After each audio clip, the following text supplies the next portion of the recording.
I have found that building bridges is bringing a lot of people together, and those people are diverse people from all over. They can be international, they can be here from Savannah. The one thing about Savannah is that we draw people from all over. And so a lot of different ideologies, a lot of different religions, people from all over the world. And I just like to feel that we come from different spaces. We have different narratives. And sometimes that means that we think differently about other people. And I like to be able to build those relationships, which builds bridges. Working on Capitol Hill, I worked for different Congress people, and I have just found that they are smart, charismatic folks who really do care about their constituents. But it is about who you know, being in the right rooms with the right people. And that's where the power takes place. There are some people who use that power for good, and there are others who abuse it. And you hope that you're part of the power for good. It's important not to separate those conversations because we always have to understand that a person walks through life in a certain way because of who they are. And so one of the exercises I do when I am doing professional developments and trainings is I have a survey. And one of those questions is, how do you feel about the term, I don't see color, or I'm colorblind? And one of the first things I do is say, first of all, colorblind is terminology that people truly in the health field cannot see color. So we have to understand and respect that. But secondly, I use myself as an example. You have to be able to see me as a Black American woman to understand the shoes that I've walked in to get where I am. And you might find someone who's similar in socioeconomic background and might even live in the same neighborhood, but looks very different than I do.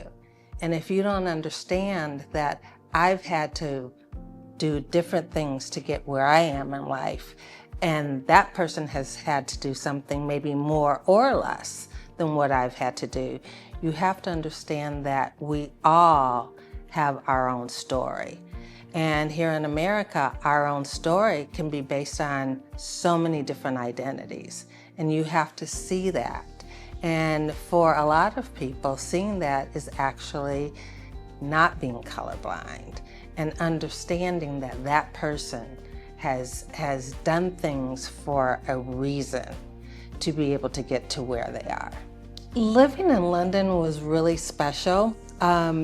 We went as a family, and I was expecting that, okay, the British, they speak English, but living in a different culture is something that I tell everyone if they can ever experience it, they should.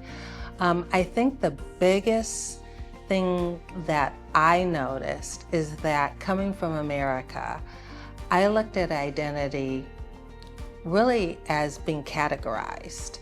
And so we categorize a lot here. What is your race? What is your ethnicity? And we sort of know what socioeconomic resources people have. And when I went there, I realized that it wasn't so much race, but it was something different. Like London truly is the melting pot of Europe. You have everybody from all over the world, like we do here, but it was a different feel. And I would even say when looking for a house, like, can we live here? Is anyone gonna have a problem with us living here? And the real estate agent didn't even realize why I kept asking that question.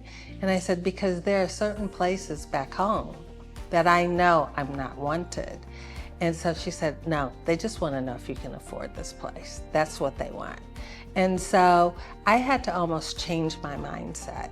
Someone said to me, one of my British friends, she said, you keep referring to yourself as a Black American or an African American. Why is that? She said, because in Britain, you're British. In France, you're French, but you keep categorizing yourself. And that was an aha moment for me.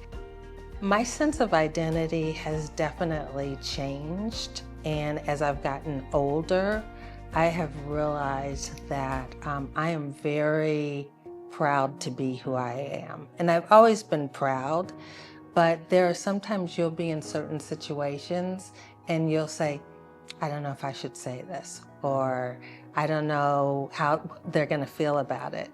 And now I'm not only very proud to be who I am, but I instill that in my own children.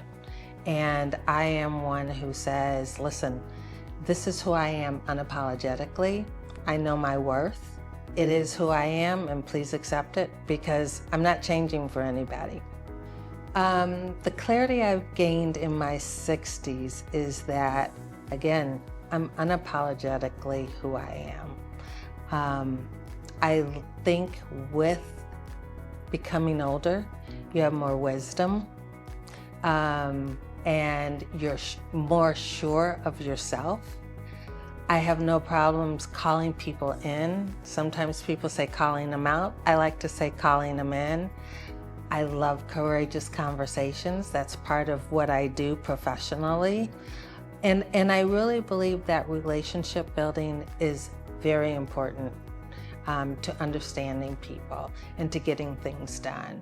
I've just appreciated life, and I understand that there is a balance that you have to have between family and work, and understanding that sometimes you just have to slow down and take it all in. And so I don't get upset anymore. I take a deep breath and I say, you know what, we'll get through this. And 30 years ago, I might have gotten upset and let it ruin my day. Now, you know what, I don't let it ruin my day.